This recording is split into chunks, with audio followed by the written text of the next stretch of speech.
Sentimento de culpa. O sentimento de culpa talvez seja o tópico mais sensível em termos de relacionamento. Talvez não haja nada mais difícil em termos de relacionamento do que lidar com o sentimento de culpa. E o que é o sentimento de culpa, basicamente? É uma sensação de dívida. É o endividamento afetivo. É a sensação de que você deu ou dá menos do que você recebe em termos de afeto.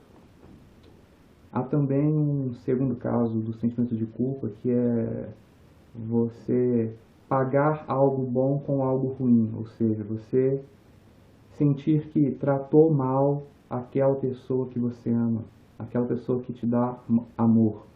Você disse algo que se arrependeu, ou fez algo que se arrependeu e que possivelmente machucou alguém que você ama, e daí você se sente endividado. Mas vamos tratar primeiro do sentimento de endividamento por dar menos do que recebe. De onde surge essa sensação? A maioria das pessoas diria que a causa é a baixa autoestima. E sim, sempre há baixa autoestima nesse tipo de situação, mas talvez a baixa autoestima não represente o viés para a análise mais correta sobre esse caso. Basicamente, a sensação de endividamento afetivo, ela é causada pelo medo de se endividar. Então, quando você recebe afeto e tem medo de se endividar, você não o aceita de coração. Caso você o aceitasse, a reação ao afeto seria a gratidão.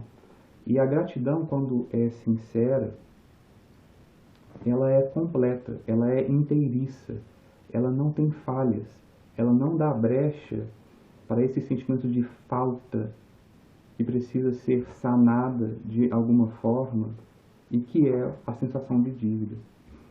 Então, se você recebe afeto sem medo de se endividar e se sente agradecido, plenamente agradecido, não há espaço para a sensação de dívida. O que acontece então quando esse afeto não é aceito pelo medo de se criar uma dívida? É aí que a dívida se cria, porque esse afeto não aceito, ele é recebido então como uma mercadoria, como algo que se usa numa relação de troca. Você recebe e você precisa dar algo em troca que seja equivalente. E aí, como pagar isso? O que se dá em troca? O que se pode dar em troca do afeto? Somente afeto.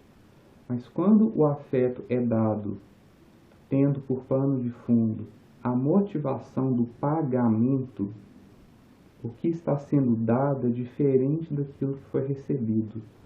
Você recebeu afeto espontâneo.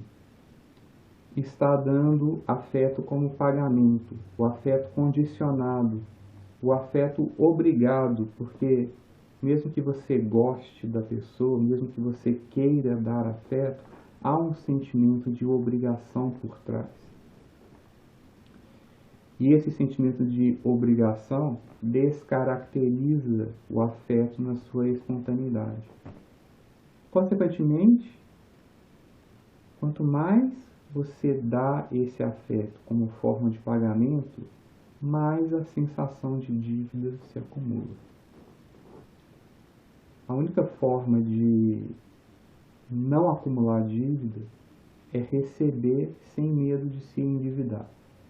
É receber e simplesmente deixar que a gratidão pague aquilo que foi recebido.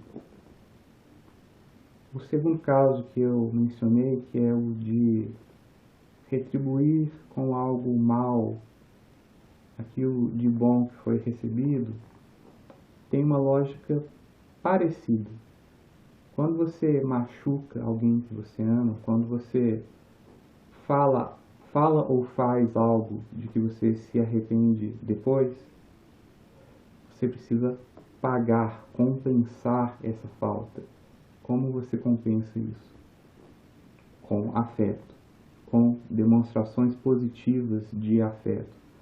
Mas se esse afeto é dado como pagamento, cai-se na mesma armadilha do caso anterior.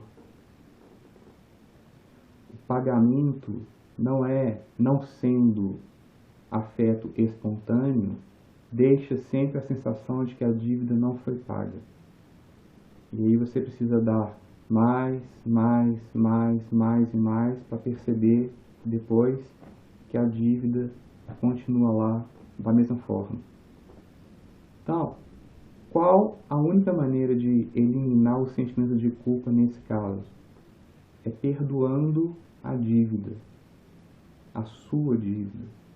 Você precisa perdoar a sua dívida, você precisa se eximir de qualquer necessidade de pagamento para que o afeto que você doa seja completo, espontâneo e inteiro, sem dar espaço para faltas que precisem ser sanadas depois. Ou seja, basicamente, para que você se livre do sentimento de culpa, é necessário que você perdoe a si mesmo. É necessário que você perdoe a si mesmo por, teoricamente, dar menos do que você recebeu, e é necessário que você se perdoe por ter pagado o bem com o mal. Bom, então, esse foi só um preâmbulo de como compreender o sentimento de culpa nas nossas relações.